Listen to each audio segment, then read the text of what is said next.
बड़ी बहू ने मांग लिया सासू माँ का अनमोल तोहफा।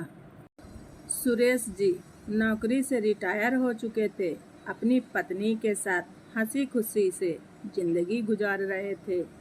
उनके तीनों बेटे अलग अलग शहरों में अपने अपने परिवारों के साथ रहते थे। सुरेश जी ने एक नियम बना रखा था कि दीपावली में तीनों बेटे सपरिवार उनके पास आते थे। वो एक हफ्ता मस्ती में कैसे बीत जाता था पता ही नहीं चलता था। पता नहीं कैसे क्या हुआ, उनकी खुशियों को किसकी नज़र लग गई। अचानक सुरेश जी की पत्नी को एक दिन दिल का दौरा पड़ा और वो भगवान को प्यारी हो गई।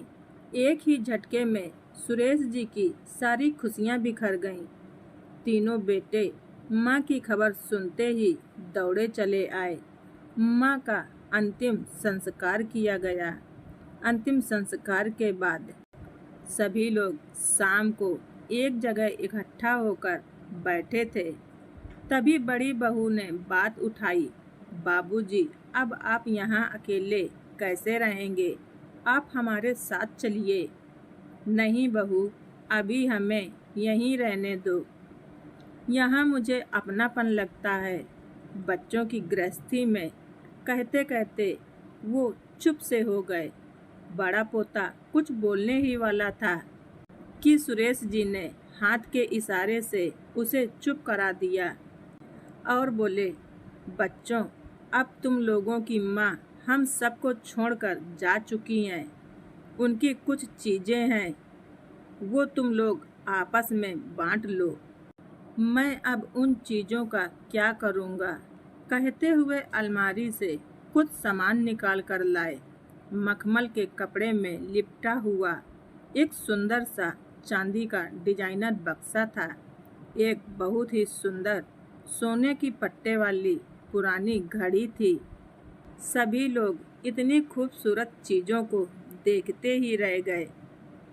तभी छोटा बेटा जोश में बोला, अरे ये घड़ी तो मम्मी जी मेरी पत्नी को देना चाहती थी। सुरेश जी बड़े ही धीरे से बोले, और सब कुछ तो मैं तुम लोगों को बराबर बराबर दे ही चुका हूँ। इन दो चीज़ों से उन्हें बड़ा ही लगाव था। बड़े ही प्यार से कभी कभी इन चीज़ों को निकाल कर वो देखा करती थीं। लेकिन अब उनकी दो चीज़ों को तुम तीनों में कैसे बांटूं? सब एक दूसरे का मुंह देखने लगे। तभी मंझला बेटा बड़े ही संकोच से बोला, ये डिजाइनर बक्सा तो मम्मी जी मेरी पत्नी को देने की बात कर रही थी, पर अभी समस्या तो वही बनी हुई थी। सुरेश जी मन में सोच ही रहे थे कि बड़ी बहू को क्या दूं। सुरेश जी के मन के भाव शायद बड़ी बहू ने पढ़ लिया था। बाबूजी, आप शायद मेरे ही बारे में सोच रहे हैं। आप ये बक्सा मंझली को दे दीजिए और घड़ी छोटी को दे दीजिए।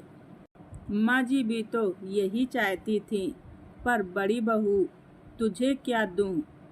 समझ में नहीं आ रहा। आपके पास एक और अनमोल चीज़ है, और वो जो माँ जी मुझे देना चाहती थी।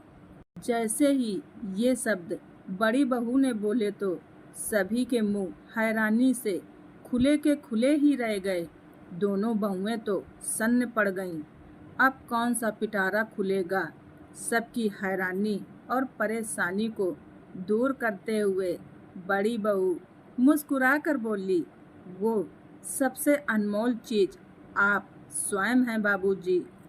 पिछली बार जब मैं आई थी, माँ जी ने मुझसे कह दिया था कि मेरे ना रहने के बाद बाबूजी की देखभाल की जिम्मेदारी तुम्हारी है। बस अब आप उनकी आखिरी इच्छा का पालन करें और हमारे साथ चलिए बाबूजी। ये सुनकर दोनों बहुओं और बेटों की नज़रें शर्म से झुक गईं, क्योंकि वो चारों तो कुछ और ही सोच रहे थे। कितना अच्छा होता अगर हर बहू अपने सास ससुर को एक अनमोल तोहफा समझकर अपने पास हंसी खुशी से रखे और उनकी इच्छाओं का सम्मान करे, उनका आदर करे। आप सबको हमारी यह छोटी सी कहानी कैसी लगी कमेंट बॉक्स में ज़रूर बताएं। चैनल पर नए हैं तो सब्सक्राइब करना ना भूलें। हमारे स्टोरी को ज़्यादा से ज़्यादा शेयर करें। धन्यवाद। ऋचा वाइस।